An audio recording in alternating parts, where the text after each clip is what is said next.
welcome to the Doublethink Dialogues podcast. We're a group of people who believe that dialogue, respectful discussion between diverse perspectives, is the most effective way to navigate the modern challenges we face. No topic is off limits. We do discuss sensitive subjects that some may find triggering, but we believe it is important to have a conversation about these topics nonetheless. I'd like to remind listeners that the opinions expressed in this or any episode of the podcast may or may not have been carefully considered at the time of speaking them and could be subject to change at any time, especially in light of new information that arises or may be discovered by the speakers. We are here to discuss opinions in a manner designed to challenge those opinions. We do not claim to present absolute truth. It is up to you to decide which arguments sway you the most and which you personally believe may be the closest representation of reality. Opinions presented are not necessarily those of anyone in the group. Today you're listening to Edwin. And John. And I'd like to echo what Edwin has said about the changeability of our opinions. I mean, I'd be only too happy if in the course of discussions I'd change the view I'm presenting. 'Cause, I mean, I haven't got that far with persuading anyone else of my view. Anything that tends to improve or develop my opinion would be as welcome as changing other people's opinions. Yes, of course our disclaimer is necessary because of the social war going on. But I think we'll start our podcast today with a discussion of another war that's going on that sometimes gets displaced. And so, I'm just asking you, what are your thoughts of this war? Because it's been all over the place, hasn't it? The official start in Ukraine. But just what do you think? I mean, what are your thoughts in general? Right now, can I just clarify? Are we going to start here with Gaza or with Ukraine? Or well, that's a real trick, isn't it? Yes. I mean, you would see a link, I'm guessing, at some kind of I do global see a level. Link, yes. Let's. What do you think about the official word of the official start of, let's say, the Ukraine-Russia war, which I guess was officially, what was it, February 2022? Was it when Russia invaded Ukraine? Yeah, I would probably need a pencil and paper to be sure on the year, but I think I would guess you're right. Yeah, it was a tricky one to take a clear view on, in that we had already more or less accepted Putin having the Crimea. I mean, we were certainly not about to help retake the Crimea by force. So in a sense, that had gone, but not legally. We were reserving judgment on doing anything about it. And again, the war started as a decapitation attempt, and presumably, if it had succeeded, if there had been a new government in Kiev within our reaction time, the tendency would have been to say, well, that's happened. This is another one of the possible Ukrainian governments. We might think less valid than the previous, but again, we would have lived with it. Yeah. What I'm wondering is, because that is the sort of official narrative. Putin's the next Hitler. And obviously any invasion is bad. That includes the American one of Iraq, of course. And which most of the others derive from. Exactly. Yeah. And but at the same point, I'm just curious because sometimes I wonder if I get sort of falling down certain rabbit holes. Do you also sort of feel that this was, let's say, that we kind of egged on or urged on, however you want to phrase it, Putin into this attack? I mean, you can always say, well, there's no justification or provocation for it that should cause you to commit war, and yet like we just said, we've come off of the Iraq war, which we felt was justified in many cases. So, what do you think about sort of our role prior to that invasion, for example? I can imagine that Putin and his Foreign Office could, particularly if they wanted to, have picked up a kind of a green light from us. I mean, just as, say, the Argentinians before the Falklands War, there was a sense that that we had okayed it, and then we hadn't. And they may well have felt that if not the British government, the British Foreign Office wanted them to have the Falklands, just as Ireland may well have felt that the British Foreign Office wanted them to have Northern Ireland. So again, with a bit of optimism thrown in on their part, they could have thought it was there for the taking, and we'd done nothing about the Crimea. And I must say, I would not have been unhappy to see Ukraine sign away the very eastern edge where presumably local people had wanted the border moved a little bit. And I know the whole world is very anti-border moves. I mean, it's opening a can of worms to say that people can start shifting borders about, as people in lots of continents now are wanting to do. So I can see the resistance to that, but yet Kosovo, for example, we've accepted changes of sovereignty that we denied we were going to change. So that wouldn't have upset me if, particularly, I think the Ukraine was insensitive in. I mean, I have a background of seeing the Welsh language practically kind of foisted upon them. We're so determined not to take the language away from them that we've gone almost to the other extreme. I think Ukraine could have done a little bit more for Russian identifying Eastern Ukrainians. So yeah, I just maybe he thought he could have as much as he's got now, but then there seem to have been two objectives. One was to have the lot by a decapitation, and the other was we'll have Ukraine and we'll have a landmass to join it up. Yeah, well, that's interesting as well, your comment about redrawing borders, right? Because we say, and again, I think we're sort of inconsistent in our viewpoints a lot of times, aren't we? I think like you're pointing out, we like, oh, well, it's bad when Russia tries to do it, but meanwhile, and the U.S. has been criticized by their own people, but not nearly to the degree that, at least it appears, the establishment has been behind this one with Russia. I mean, so we literally changed the regime in Iraq violently, and that was this century, in a war that I guess officially ended during Trump's election or presidential period. So that was pretty recent. And then there's the whole argument about, how, again, I'm curious about how much we sort of urged Putin to attack. I mean, there have been geopolitical analysts who have for 10 years, well, prior to Putin's attack, saying like he's going to need this territory. This territory is sort of vital to the survival of Russia in the long term, and he doesn't have much time in which to take it back because his own population demographics are dwindling like most of the rest of the world. And so, I know for a fact that at least UK troops were in Ukraine prior to COVID training Ukrainian troops. Like, they've been expecting some kind of something going on there for a while, I think, in much the same way that now apparently Americans are training Taiwanese troops. So that's kind of maybe foreshadowing something to come as well. Yes. But the other thing I was thinking is interesting is that if you look, you don't even have to look back very far. You look back about 200 years.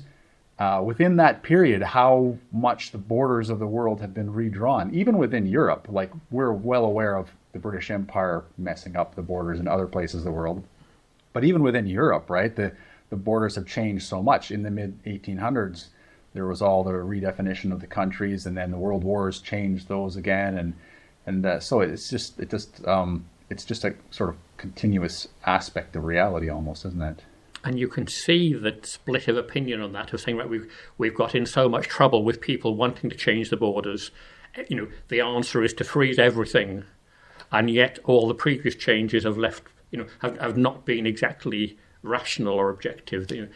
So there were arguments then for changing things, and there still are arguments for changing things, and there are arguments for saying no, absolutely not, you can't change anything. Yeah. Especially when you factor in respect for local opinion, and so local majorities of different language speakers, and you think, well, so actually we're right to go and burn down my neighbour's house because if their people move into my district, next thing I'm going to know the border's going to move because suddenly they're a majority. So there's very strong arguments both ways. Yeah, well, it's one of the interesting aspects of modern reality is I think the inconsistency in opinions as well, right? One well, right and left, you look at the arguments, and if this goes beyond just wars, but like boundaries, let's say, ideological boundaries, social boundaries, the same side that might argue for change and flexibility and growth, etc., will then might argue for no, you can't change certain borders, right? And one example would be simply the no more borders people all of a sudden jumping behind Ukraine, and you're like, well, if you don't believe in borders, then Russia did nothing wrong, basically, except bringing a few more weapons than they needed, perhaps. but yes, you know, you wonder that about the no borders movement, because you then think, well, so actually Hitler's scheme for Lebensraum in the East was perfectly reasonable, and yes, of course, he had to go on because he knew the Poles and the Russians were not on board with no borders, but they would resist his natural right to colonize them. Yeah, that turns everything on its head, basically. When if you, I mean, fine as a first thought, no borders, but start applying it, and you're in deep trouble very soon. Yeah, that's exactly the funny part where this goes to absurdity, isn't it? Well, I'm bringing weapons because you're opposing my right to cross your border freely, right? And so I have to bring my weapons to defend myself. Wait, that doesn't really make sense, but that's valid under that no borders theory in a way, right? So. And the same thing feeds across, and the same kind of odd combination of opinions feeds across to Gaza, in that we go back to an immigration problem, which people, and now the same no borders people are probably lean quite heavily towards the Palestinians, whose beef against the British was, you're far too weak on immigration control for Palestine. Yeah. No, that, and then we get into the next side of what I think is personally I think is a global war at the moment. I do think we're in World War III. Most people won't go that far yet, but I think we are. But the Israel issue really opens up a even bigger can of worms, doesn't it? Because then not only do you have this whole border issue, you have the colonization issue, you have moving people into the territories of other people, and whose territory is it?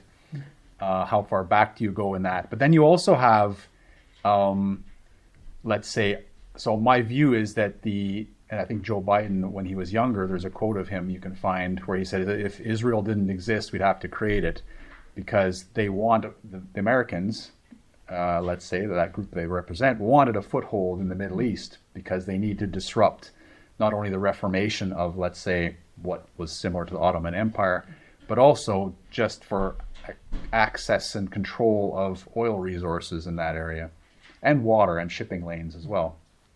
So so that opens up whole other can of geopolitical issues that are going on, and which I think most people don't really think about, do they?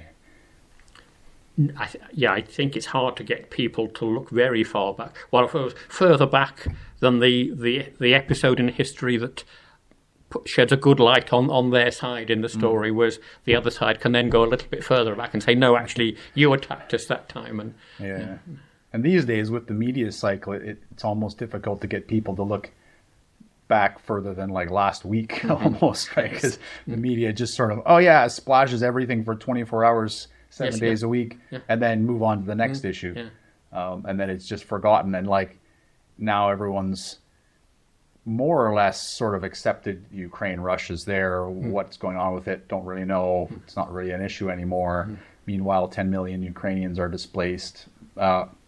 Significant amounts changing the demographics of towns, even like our town, which you notice. And I'm not making a comment whether that's for better or worse, but it is changing the demographics of Western. And you wonder how reversible that is. I mean, and especially now with looking, and I don't understand it, I must say, but with Russia saying we can live with you. I mean, it's interesting, they're prepared to live with a Ukraine at all, but they're prepared to live with a Ukraine that's part of the EU. My feeling was that the EU membership should have been it would have been more understandable to me that they objected to EU membership than that they objected to NATO membership, because in theory NATO membership meant nothing if we don't, if no one invades Ukraine, it doesn't matter whether it's a part of NATO or not. Whereas membership of the EU puts up trade barriers between them and what was integral, and it certainly was a trading partner. And I suppose you can almost sympathise from a British point of view, saying, look, we're a country on just outside the EU. It can be uncomfortable, So you could see a Russian objection to that. Yeah, I think that probably the NATO part was precisely because they were worried about the weapons. I mean, so I didn't understand this for a long time. I grew up with the view, Canadian, I grew up with the view of, from liberal parents as well, is why does the U.S. want to be the global policeman? Like, who's appointed them as the global policeman? I've only learned relatively recently that because of their, situation after World War II, they more or less got everyone to agree that they'd be the global policeman. I mean, this was more or less agreed between all the states that signed up to be in the, let's call it, American-led alliance. And the goal ostensibly was, we'll protect all your shipping lanes, we'll protect your countries from Soviet invasion, and you just let us put a military base in your country. And so I think that the concern with NATO is that NATO is obviously U.S.-led. Trump might be a very much of a blowhard, etc., but he wasn't wrong on a lot of the stuff he was saying. The U.S. does fund most of NATO, doesn't it? And so if Ukraine becomes part of NATO, it's almost guaranteed that there's going to be a military base put in Ukraine, if there isn't already. Yeah, I guess that is Exactly. I can see that is something the Russians would not want. I mean, I suppose I was thinking only in the context that the rest of NATO forces would stay back, but that if that it would only take effect if the Ukraine was invaded. But as you say, that's not the pattern, is it? It's a further forward posture, which I think because we have to remember that we're viewing it from our perspective as well, right? And we're the good guys, and okay, sometimes we have a bad government that goes too far, but generally we're the good guys and we want what's best for everyone. But from the other perspective, we're not necessarily the good guys, and so you don't want your enemy putting military bases. I mean, for instance, I'm, shall we say, very unsympathetic to an independent Scotland on the basis that partly I'm for a united Ireland, so just as it would make sense to have one country in Ireland, a united Ireland of Britain makes sense. So that makes a division between us is not good from my point of view. But part of the argument for me is that well, if Scotland was independent, they could invite Chinese or Russian forces there, and that is rather unlikely. But it's already to me, I already have that sensitivity, so I can imagine how Russia might think, well, Ukraine a step closer to having American troops and American aircraft on its soil, however improbable, and it's not that improbable as you say, could think, well, no, that is not something we want to happen. Yeah, well, I mean, I knew guys in the UK military who were stationed in Ukraine just like 5 years ago or less, well, less than 5 years ago, training Ukrainian troops. So I know that we were there at least. We weren't there officially, we weren't there militarily in like some kind of active role, but we were there training their troops in preparation. So we have been interfering, let's say, and that goes back again to 2014 with the Obama-Biden administration sort of playing fast and loose with the Ukrainian leadership, basically, isn't it? But I think, we could. You've touched on the UK issues as well, which maybe is something we could go into in another episode. In terms of the quiet war you mentioned, maybe as well, because my own country, Canada, and my wife's country of Italy, both are seeing a huge amount of Chinese influx. In various ways. I mean, a lot of the industry in Italy is being taken over by Chinese. Even the stuff that, the textiles and things like that, you're like made in Italy, but it's made by Chinese. So they're taking over a lot of the big industry there. Canada is even giving up stuff like its police force, aspects of its police force and military. You're like, this is not good. A lot of it is sort of, you couldn't make it up type stuff. What highly implausible future history is this where Western countries give not just a foreign country, but what was a major communist. Well, I don't know whether it would still claim to be that foreign country, and and a sort of a historical bogeyman type country is giving control of all this stuff. When at one, not much more than a century ago, our problem, Britain's huge problem, was how to dispose of all this capital we had around the world. And now, well, you spent it all on the First World War. I hope you enjoyed it, because it cost you an awful lot. And now we're going cap in hand for Chinese capital. Yeah, that's an interesting metaphor you brought up, because I have the feeling of someone, like a family who comes into money, then they spend it all, like it said in the First World War. Then, oh no, the Second World War comes along. Guess we should have saved some of that money. And then they're destitute and they're begging for scraps and stuff. Yeah, oh, that's interesting. We've touched on a few other, aspects of the war that we probably should go into more detail in future episodes. But I wanted to sort of wrap this one up with one question. Your opinion: is this World War III, or we're not there yet, or do you not think it's going to get that far? Right. I would wonder if we'll know even when it's over. If anyone is here to contemplate when it's over, we have the Second World. We agreed the Second World War was the Second World War, but you could say, well, it was actually Japan v China, and mostly separately Hitler v almost anybody who's quite good at picking fights with people. Yeah. Europe and Russia. And those came together, but at what point? And even, I think at one point, we after Russia took their share of Poland, or what they regard as it, we seem to have been quite prepared to join in a separate war against Stalin. Although part of that was a pretext, we will accidentally cut off Germany's iron ore supply as we go through Norway. But to all intents and purposes, it was another war. World War or total war with Germany was not enough for us. We were going to take on Russia, and what could still have been separate. So I'm thinking I'll be interested in your view of when these things coalesce and say, right, this is World War III, but I won't be one of the first to say yes it is, because I don't feel I've got that perspective on it yet. Right. Yeah, I suppose that's fair enough. I mean, one of the things going around the net, for example, is just the idea of, okay, when was World War II actually called World War II? And of course, it was after the war was over, essentially. I see the parallels between what's happening now and World War II to be quite strong. You can look, and I think there are obviously differences. And I think the differences are behind the scenes in terms of how, especially the Western governments, are managing and manipulating things, and you can argue whether that's better or worse.